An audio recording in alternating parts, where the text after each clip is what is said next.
8 বছর আগে ভাবির একটা মিথ্যা অবাদের জন্য আমার পরিবার আমাকে ত্যায্য পুত্র করছে।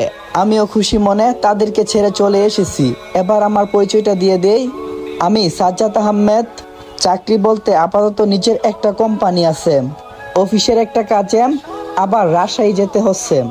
সকাল সকাল স্টেশনে গিয়ে টিকিট কেটে নিজের সিটে গিয়ে বসে পড়লাম। নিজের সিটে বসে সামনে তাকিয়ে অবাক হয়ে গেলাম, কারণ আমার সামনে আমার ভাবি ও ভাইয়া, কোলে একটা বাচ্চা, আব্বু আম্মু, ভাবির বোন মায়া বসে আছে। আমি তাদেরকে দেখে অবাক হলাম, তারাও আমাকে দেখে অনেকটাই অবাক হলো, কিন্তু কেউ আমার সাথে কথা বললো না। আর বলবে বা কি করে, আমি যে তাদের কেউ নাম। ভাবির একটা মিথ্যা নাটকের শিকার হয়েছিলাম আমি। খেয়াল করলাম ভাইয়া আমার দিকে তাকিয়ে আছে, বোধহয় আমাকে কিছু বলবে। সেটা শোনার অপেক্ষা করতে করতে সেখান থেকে চলে এলাম। আজকে আমার সাথে কথা বলেও লাভ নাই। 8 বছর আগে যদি আমার কথাটা শুনতো, তাহলে হয়তো আজ তাদের সাথে কথা বলতাম, কিন্তু তারা আমার সাথে কথা বলেনি। আজকেও আমি তাদের সাথে কথা বললাম না। ট্রেনের দরজার কাছে দাঁড়িয়ে আছি আর ভাবছি, ভাবি কেন আমার সাথে এমনটা করলো। তার উত্তর আজও অজানা। অবশ্যই সে কথা আমার জানার কোনো ইচ্ছা নাই। ট্রেনের দরজার কাছে দাঁড়িয়ে বাইরে তাকিয়ে থাকতে থাকতে হঠাৎ করে আমার অতীত মনে পড়ে গেল।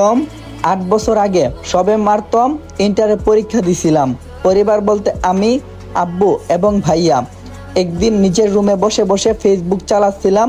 তখনই আব্বু আমার রুমে এসে আমার হাতে কয়েকটা কার্ড ধরিয়ে দিয়ে বললেন, এই নে তোর বড় ভাইয়ের বিয়ের কার্ড, তোর বন্ধু বান্ধবকে দিয়ে বিয়েতে আসতে বলবি। আমি কার্ডগুলো একটু খুলে দেখলাম, ভাইয়ার বিয়ের কার্ড। বিয়ের সময় দেখলাম পরশু বিয়ে ঠিক করছে, আমাকে বলল না। আর আব্বু আমার পাশে বসে বললেন, এই যে এখন বললাম, তুই কি তোর ভাইয়ের বিয়েতে থাকবি না? আমি কার্ডগুলো টেবিলের উপরে রেখে বললাম, আমাকে কেউ দেখছো কারো বিয়েতে থাকতে? আর এসব আমার ভালো লাগে না, যার জন্য আমি তাকি না। তখন আব্বু বলল, ঠিক আছে, তুই যেহেতু থাকবি না, এতে তো আমার কোনো কিছুই করার নাই। তাহলে কোথায় যাবি এবার? আমি বললাম, ভাবছি কক্সবাজার যাব। আব্বু বলল, ঠিক আছে। তখন আব্বু কিছু না বলে সেখান থেকে চলে গেলেন। পরের দিন ভাইয়ার বিয়ের কার্ডগুলো আমার বন্ধুদেরকে দিয়ে রাতে বাসে করে রওনা দিলাম কক্সবাজারের উদ্দেশ্যে। 5 দিন থেকে আবার রাতে বাসে করে বাসার উদ্দেশ্যে রওনা দিলাম। সকাল 9টার দিকে বাস থেকে নামলাম। তারপর একটা রিক্সা নিয়ে বাসার সামনে এসে কলিং বেল বাজালাম। একটু পর কেউ একজন এসে দরজা খুলে দিল। এটা আপাতত কোনো মেয়ে। মেয়েটিকে প্রথম দেখেই আমি হা হয়ে গেছি, একদম পরীর মতো দেখতে। আমি সেদিন খেয়াল করলাম না, নিজের রুমে চলে এলাম। মেয়েটি আমার ভাবিও হতে পারে, বলা যায় না। আমি এখনো ভাবির কোনো ছবি দেখিনি। রুমে এসে ফ্রেশ হলাম, তারপর ঘুমিয়ে গেলাম। ঘুম ভাঙলো রাতে, তাই ফ্রেশ হয়ে নিলাম। ঘড়ির দিকে তাকিয়ে দেখি ডিনার করার সময় হয়ে গেছে, তাই নিচে ডাইনিং টেবিলে গেলাম। গিয়ে দেখি সবাই সেখানে বসে আছে। আমিও তাদের সাথে বসলাম।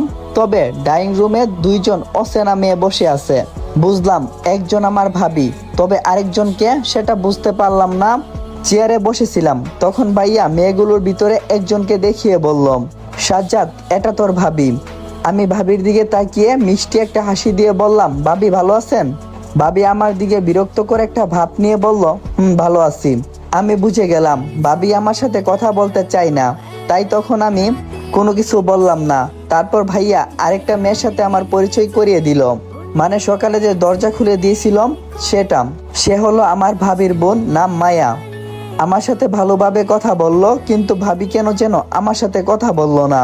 পরে আমিও তার সাথে কথা বলতে চাইনি, নিজের রুমে গিয়ে ঘুমিয়ে গেলাম। পরের দিন বিকালবেলা বাসার ছাদে গিয়ে দেখি মায়া এবং ভাবি দাঁড়িয়ে আছে। আমাকে দেখা মাত্রই ভাবি মায়াকে নিয়ে নিচে নেমে গেল। আমি বুঝতে পারছি না সে আমার সাথে এমন ব্যবহার কেন করছে। অবশ্যই তারা চলে যাওয়াতে আমার ভালোই হয়েছে।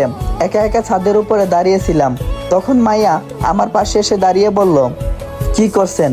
আমি মায়ের দিকে তাকিয়ে বললাম, কিছু না, এমনি দাঁড়িয়ে আছি। তখন মাইয়া কিছুটা হাসি দিয়ে বলল, আপনাকে একটা প্রশ্ন করতে পারি?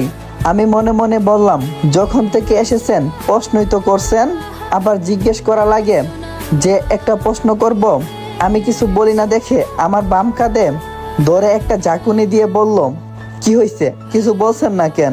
তখন আমি মায়ের দিকে তাকালাম, তারপর বললাম,